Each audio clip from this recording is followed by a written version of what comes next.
All right, so I'm gonna try to break this down as quickly and as easy as I possibly can.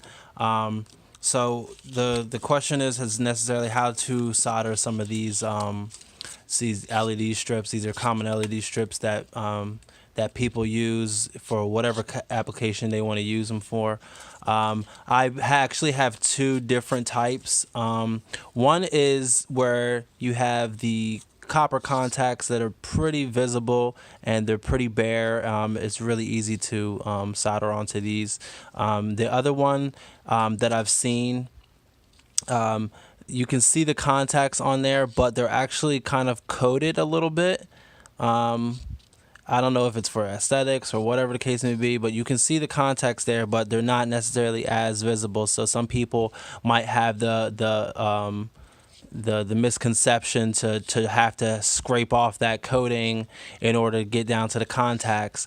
But realistically, you can actually still solder directly on there. You just got to apply a little bit of heat, and the coating will kind of fade away in the process. So both of these you can just solder directly onto and get the same results. So the two main components to making this happen are your soldering iron and the actual solder that you use. Now there's a lot of different types of. I'm gonna first talk about the solder.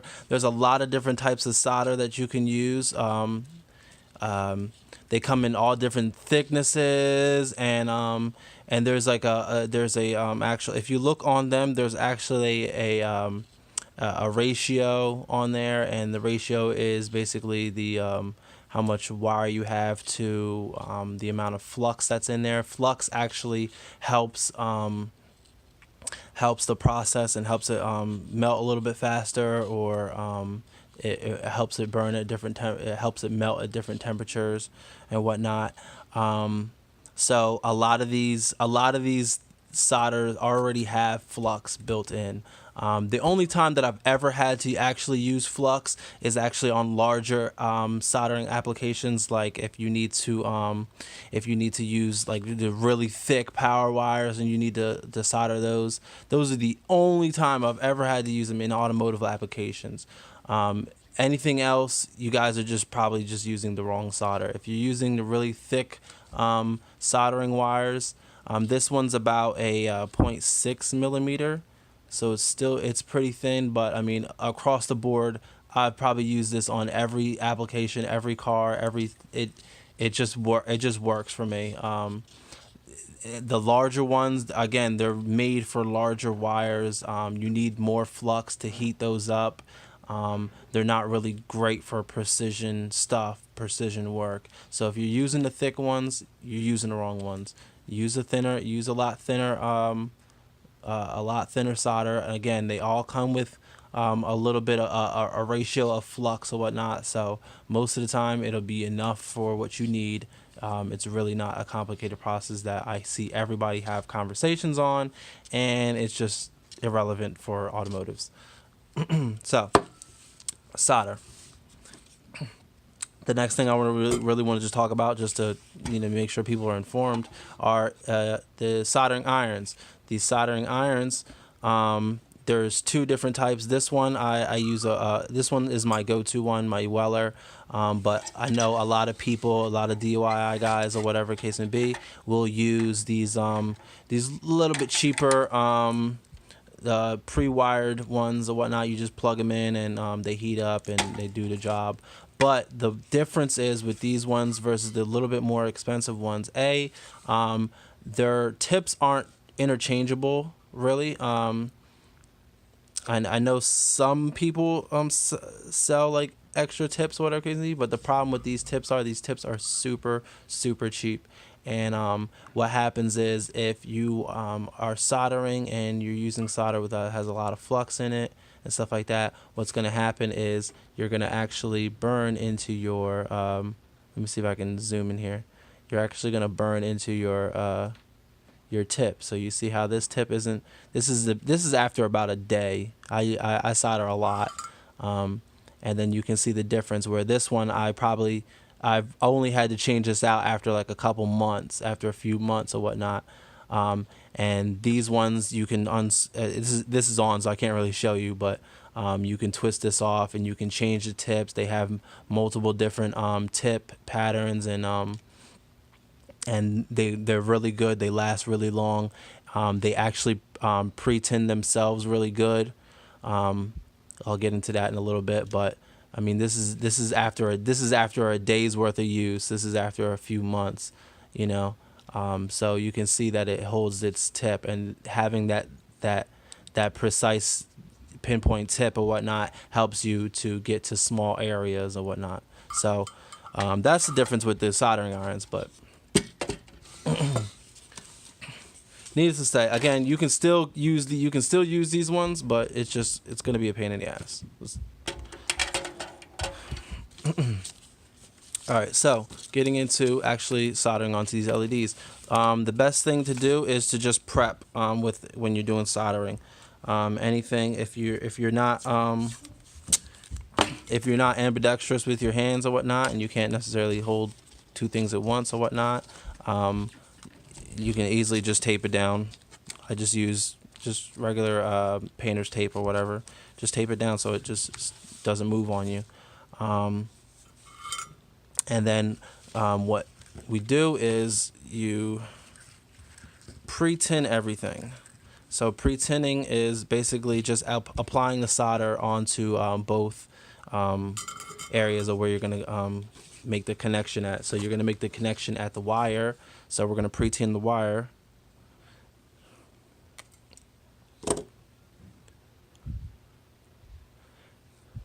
Okay. And what I do is I make sure that it's twisted and it's nice and nice and neat and whatnot. Pre-tinning also allows it to kind of keep its shape. This one's a little bit thicker than what I would normally use. This is about a 20, probably about a 22 if I would guess right. But the thinner wire, the better for these things, because the thicker wire, one thing you don't want it to do is to really move and pull and push and pull, because you'll end up tearing it off of the actual circuit board. So I use a little bit thinner wires. It works a little bit better. Also, what's important too, a lot of people won't necessarily point that out, is to actually make the to actually trim the wire to the size of the pad. So even if you have like a really small pad, like this, I would trim this down, okay? Because essentially you want to do it properly and to give it to most strength. Because like I said, if you have the insulation a lot closer to where the pad is, you'll give it a lot more strain relief, a lot more ability to strain relief. So this particular portion, I would actually probably cut this in half. You don't want it necessarily hanging. You don't necessarily want it overhanging like this. But again, like I said, I usually try to make sure that I solder everything right up to the pad. So I have an insulation right against where it comes up, like that. Okay.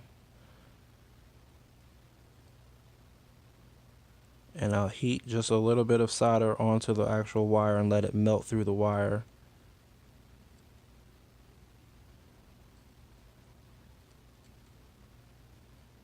I want to make sure that when I cut it, it's nice and neat, and it's gonna hold its shape. That's important. So.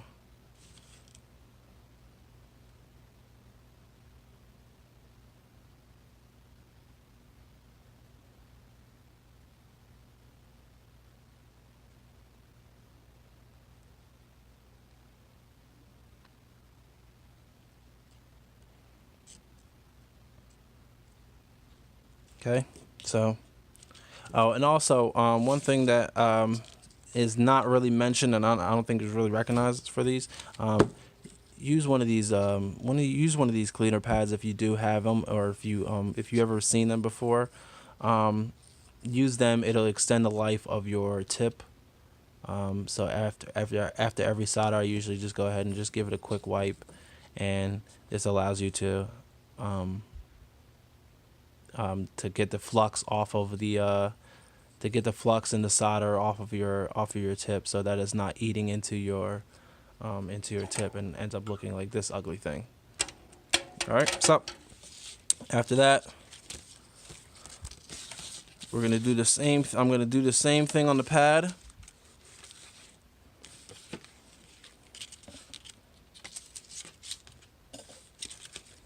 And what I'm gonna do is I'm going to heat the pad a little bit before I go ahead and put the solder on. The solder tip touching the solder. What was really important is that you want to make sure that you just give this a little bit of heat, and then you can go ahead and throw some solder on there. Just a little bit and just give it a little bit of heat so that it flows and that it flows nicely on there. Okay. You don't necessarily need to overdo it or anything like that, but that's essentially how it should look. So now you got solder on here, and then you got solder on the wire. So then all you're going to end up doing is, I'll take the longer piece. All you're going to end up doing is pretty much just laying it on top here like that, and then you're just going to go ahead and remelt them together.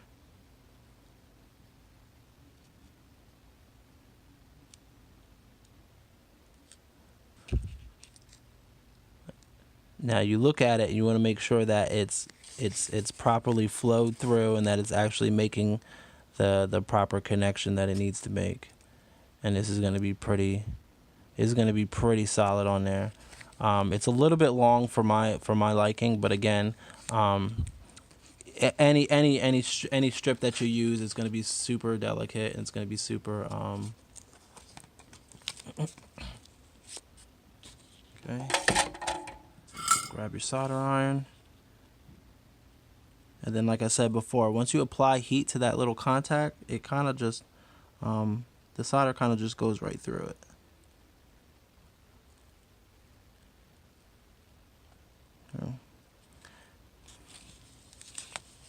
You want to add enough solder and enough heat to just kind of make a little ball there, and it'll stay within the contact. You don't want to necessarily, so anytime, and you see how quick I had that soldering iron on there, anytime you don't want to necessarily have the soldering iron on there too long. So if you have the soldering iron on there really long, then something's wrong, or you're not putting enough heat to it, or whatever the case may be. But it should be relatively quick. Get a little bit of solder on my tip, and then go ahead and let those two heat up and remelt together.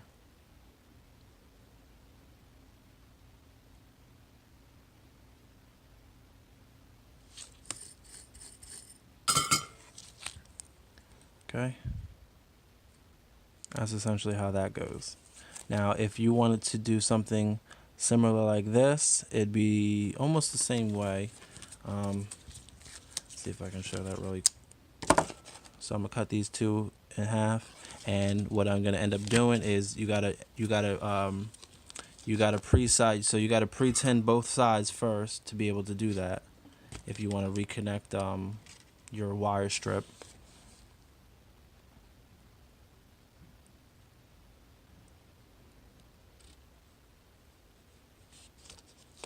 Pre-tin that side, and then I'll go ahead and pre-tin this side.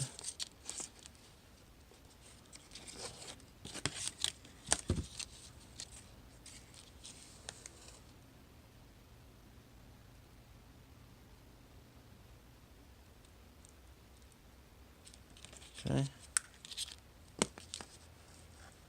And then you'll put them up next to each other as close as you can.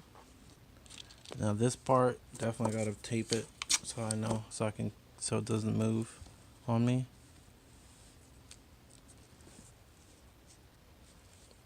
I'll tape it down right next to each other, and then what you ended up doing is you'll heat up both sides, and you can actually just kind of go back and forth. You can actually add a little bit of solder in between as you're heating both of those up. So as long as both of those are heating up together at the same time, you should be able to flow, get a nice flow going right across it, and reconnect those. as you can see, like that. So it should look nice like that.